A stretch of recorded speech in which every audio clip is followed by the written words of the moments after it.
On today's episode of the Cryptoverse, Coinbase suddenly adds support for Bitcoin Cash.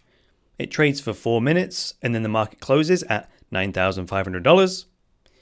Charlie Lee, the creator of LiteCoin, has announced that he has sold or donated all of his LiteCoin.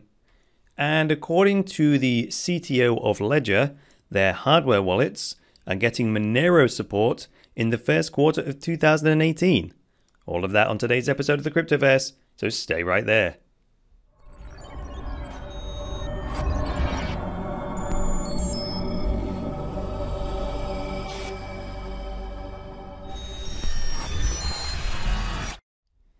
Hi there guys, welcome to the latest episode of the Cryptoverse, your regular dose of news and commentary on Bitcoin, cryptocurrencies and blockchains. I'm your host, Chris Coney. So in the early hours of this morning in the UK, Coinbase posted this on their blog. This is on their Medium blog. It says buy, sell, send and receive Bitcoin Cash on Coinbase. So this means 3 things. Number 1, if you held Bitcoin in your account, on your Coinbase account, on the 1st of August 2017, you'll now have the equivalent amount of Bitcoin Cash in your Coinbase wallet. So as soon as you log into your Coinbase account, you should just get a pop-up overlay saying the same thing. Second thing is you can now buy Bitcoin Cash with a credit or debit card using Coinbase's Instant Buy feature, which you can see on the screen now. When you go to buy and sell, there are now 4 options in Coinbase: Bitcoin, Bitcoin Cash, Ethereum, and LiteCoin. And the third thing this means is that Bitcoin Cash will now begin trading on Coinbase's GDAX exchange. The blog post says that this will happen as soon as the order books fill up. Well, the market did open and it did begin trading, as we can see here on GDAX. However, trading was quickly halted and it's still offline at this moment in time. When I say quickly halted, I mean the market traded for 4 minutes before being locked. And right now, there's no price data coming in. All we can see down the right-hand side of Coinbase is all the trades that actually did go through. Now, according to the status page on GDAX, which is status.gdax.com, it says trading will resume at 9 a.m. PST today, the 20th of December, which means that's about 6 hours from the time I'm recording this. And again, if we look at the trade history on GDAX down the right-hand side here, we can see that the last price for Bitcoin Cash was $9,500. That's very interesting. Now, the result of this news is that Bitcoin Cash rallied quite hard on other exchanges, gaining about 50% and hitting a high on Bitfinex, for example, of 3,676. And those trades are still going through. So despite the fact that there's a price signal from GDAX of $9,500, the price on Bitfinex right at this moment in time is 3,100-ish, with a high of 3,676. Now you would think that if the traders believed that that $9,500 price was true, well, they'd start buying it on Bitfinex, wouldn't they, to sell it on GDAX as soon as it opens again, because you could technically buy it for $3,100, sell it for $9,500 on GDAX, right? So we'll have to wait for the GDAX markets to open again to see if that price is correct. If those trades were real, though, someone did buy and sell Bitcoin Cash for $9,500. In a broader sense, this news has some more far-reaching implications than the price. You know, Coinbase is the #1 destination for people who are new to Bitcoin and who want to buy some in the easiest way possible. And this news, it means that there's a new major on-ramp from the fiat currency world into Bitcoin Cash. Now, I'm not saying I'm pro-Bitcoin or pro-Bitcoin Cash. What I'm saying is I am pro-choice. And that's pro-choice in the philosophical sense rather than in the political sense, because I know pro-choice means something else in the political world. Basically, I say let the market decide. Let the market decide which Bitcoin they want. But in order for people to choose, they have to be able to make the choice. So now that it's as easy to buy Bitcoin as Bitcoin Cash, we can stand back and see what choices the people make. So let's move on to the second story for today, which is Charlie Lee sells all of his LiteCoin or donates it. So this is a Reddit post from the man himself. So Charlie Lee, in this Reddit post from just a few hours ago, he said he had just sold or donated all of his LiteCoin.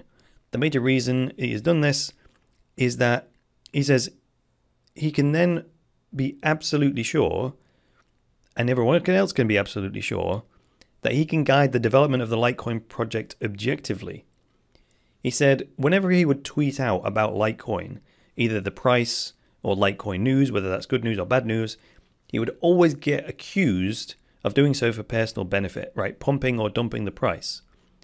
Ultimately, he says it's a conflict of interest for him to hold LiteCoin and then tweet about it, say, since he has so much influence, being the creator and all. He says now that he's sold or donated all of his LiteCoin, its success is no longer tied to his financial success, and that allows him to make moves that are the best for LiteCoin's development as a technology, rather than him having any fear of bias towards personal gain. And I don't think he means just the fear of backlash, because he was getting that anyway.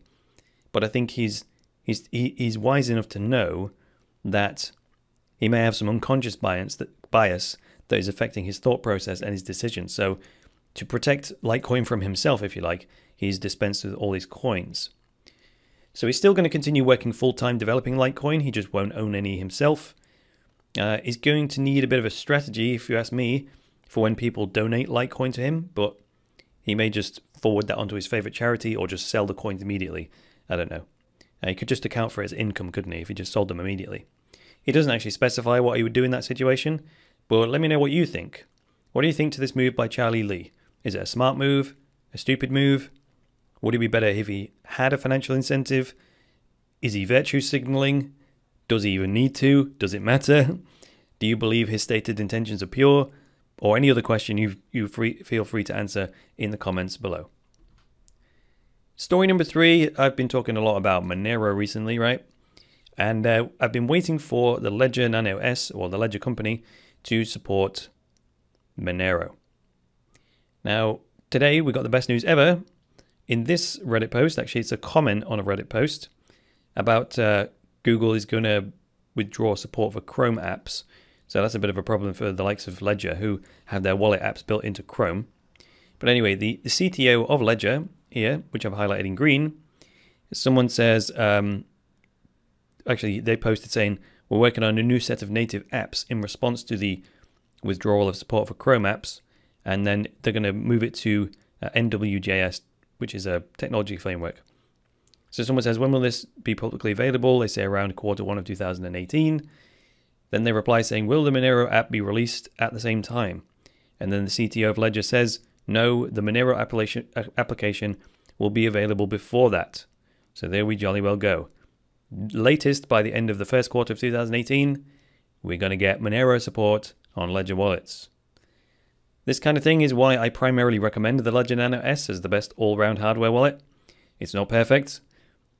For example, Ledger have been having trouble with their node recently, meaning that your Ledger wallet can't actually sync with the blockchain sometimes.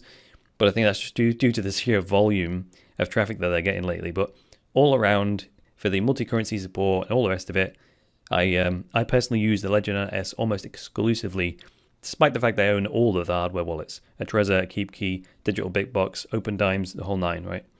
So I use the Ledger for most things, including my Ethereum ERC20 based tokens via my Ether wallet. So there we jolly well go. I'm looking forward to that.